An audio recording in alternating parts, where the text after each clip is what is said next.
ፕሬዚደንት ኤሪትራ ኢሳያስ አፈወርቂ ከም ኣካል ወግዓዊ ዑደት ልኡኽ ሱዳን ናብ ኤሪትራ ቅድሚ ትማሊ ኣብ ኣዳሃሎ ሚኒስተር ፋይናንስን ሱዳን ዶክተር ጂብራል ኢብራሂም ሚኒስተር ባህሊ ሓበሬታን ቱሪዝም ካሊድ ኣላዘርን ተቐቢልዎም እቲ ዘተ ምዕባልን ዝምድና ክልቲአን ሃገራት ኣብ ዝተፈላለዩ ዓውድታት ከምኡውን ኣብ ባህራዊ ወሃድ ኣብ ባህራዊ ረብሓ ዘለዎም ጉዳያት ምደሳስን ኣብ ዞባን ሃገራውን ምዕባለታት ምምኽኻርን ዘተኮረ እዩ። ክልቲኦም ወገናት ብተወሳኺ ንረብሓ ክልቲአን ሃገራት ንምግልጋልን ኣብ ዞባ ቀርኒ ኣፍሪቃ ዞባ ቀይሕ ባሕርን ምርግጋእ ንምስፋን ቀጻሊ ርክብን ፖለቲካዊ ውህደትን ኣገዳሲ ምዃኑ ኣስሚሮምሉ።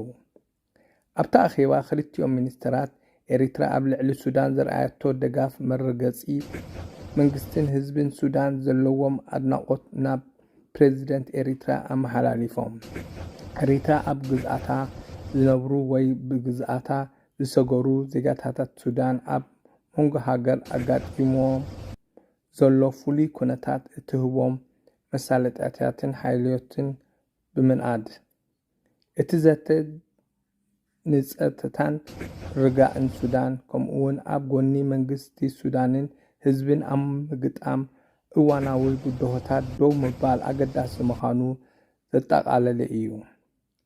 ፕሬዚደንት ኤሪትራ ብወገኑ ሃገሩ ምስ ሱዳን ዘለዋ ታሪኻዊ ዝምድና ንምሕያልን ንጸጥታን ምርግጋእን ንምዕዋት ዝዓለመ ጻዕርታት ንምድጋፍ ዘለዎ ድሌት ኣረጋጊጹ። ኣብ ምግጣም ሓበራዊ ብድሆታት ምግጣም ቀጻሊ ምትሕብባርን ውሃድን ክልቲአን ሃገራት ኣገዳስነቱ ኣስሚሩ።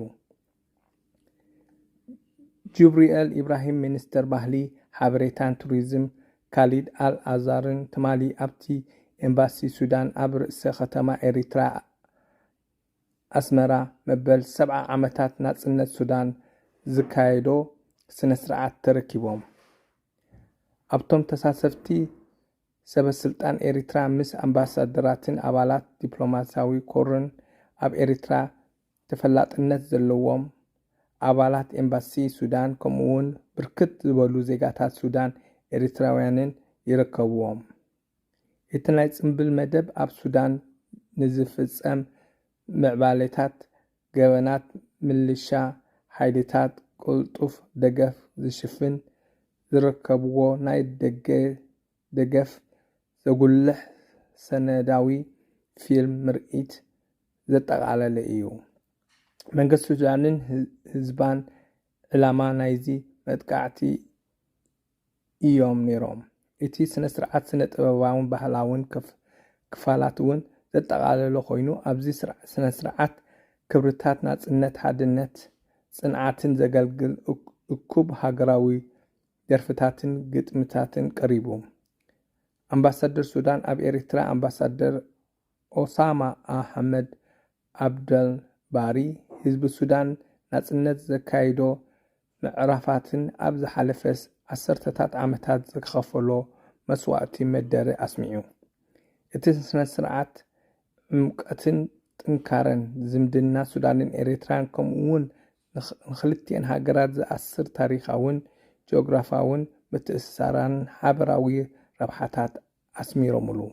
እቲ ስነ ስርዓት ብምጽዋት ሃገራዊ መዝሙር ሪፐብሊክ ሱዳን ሃገር ኤሪትራን ተዛዚሙ።